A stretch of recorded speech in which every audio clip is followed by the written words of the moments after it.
Hi, my name is Sasha Valdez. And my name is Roberto Aldana, and for our project, we're doing an electric motor. So basically, what this electric motor does is that it transforms electric energy into mechanical energy. Electrical energy, you see it basically every day. That's the things that power our homes, our offices, the school, basically everything. Mechanical energy is a bit different. It deals more with motion and position of an object. Basically, it's kinetic energy and potential energy. So, for example, a baseball player throws a ball. Uh, the object is a ball and is being worked on by the hand or the arm of the baseball player. The energy is transferred from the arm to the ball that makes it move and be thrown to a certain position or at a certain speed. Now the arm is a supplier of the energy, and it gets its energy by the foods that the baseball player consumes.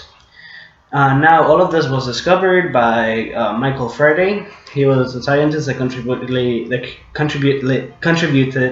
to electromagnetism and electrochemistry.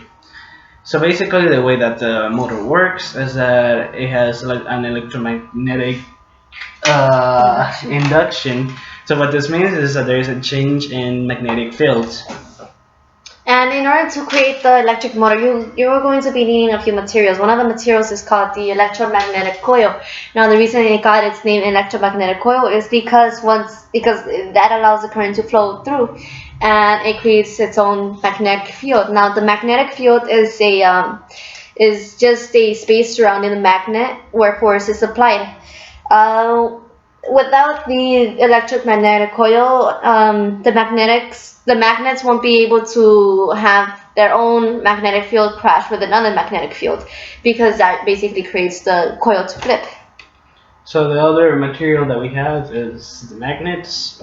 Like as Sasha explained, basically the magnets are important because their magnetic field of the magnets is going to collide with the magnetic field of the wire, thus making it spin.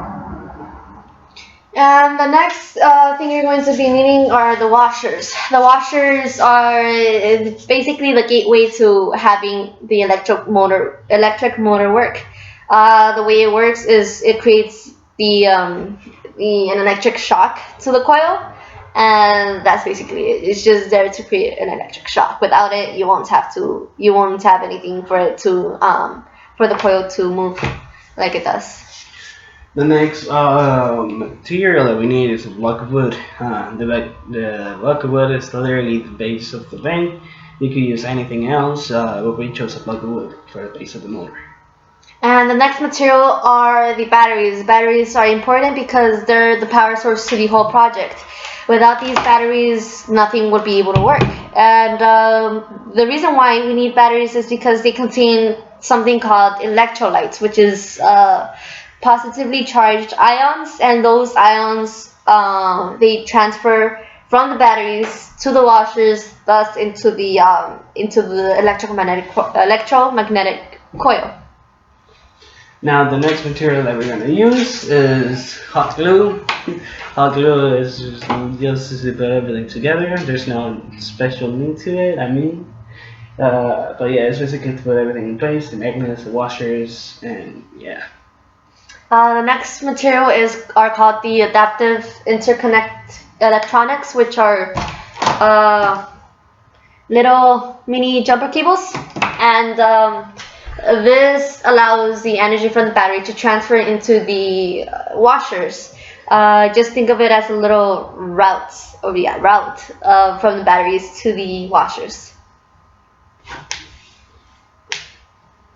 Oh, and the procedures are that one, you're going to have to get a block of wood to start off with, and he's gonna explain the middle part.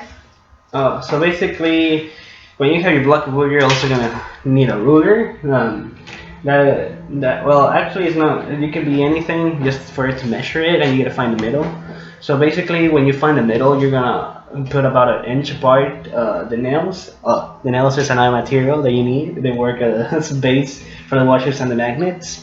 When you have your nails, you're gonna be from the center. They gotta be like about an inch apart, so the magnets could collide with the electromagnetic coil. The distance is important, and the position of the magnets too, because if they're too far apart, the motor will not work, and if they're too close together, the coil cannot spin properly.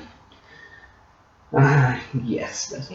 Yeah, it basically the coil after it's done being formed, it's going to be looking like this. And the thing with this coil is that it has a lacquer of coat insulated, and in order for it to work, you're going to have to scrape the you're going to have to scrape the you're going to have to scrape off the coat using a scraper, which is another material that we forgot to mention. And with that, it allows the electric shocks. And yeah, the results are just basically that this starts to magically, wildly flip. And with it just, and the way it flips is because, or how it flips is because on one side of the coil, it bounces off to the north pole of the magnet, and on the other side of the coil it bounces off to the south pole of the magnet, and those basically collide, making this go wild. And that's basically it. You just have to get the proper materials. You're gonna have to follow the procedures in order for it to work. You have to get the correct measurements, and you have to make sure the magnets are not too far apart nor too close, and make sure that you don't get electrocuted, like when it's flipping. Do not put your finger in there or something like that, because it does get hot and it does shock you. I'm a witness. And then you go. Witness. Yes. We both get burned by this thing, so So be careful. Yeah, so be careful.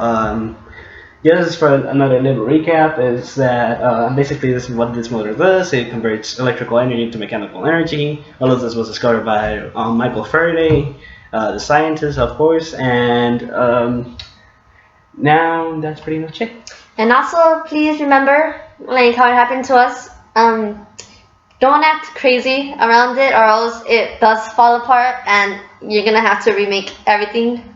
So yeah, as you can see by our faces. Yeah, and then you're gonna have to remake everything, and it's really, if you don't get it right the first time, it's gonna take you a while for you to get it right.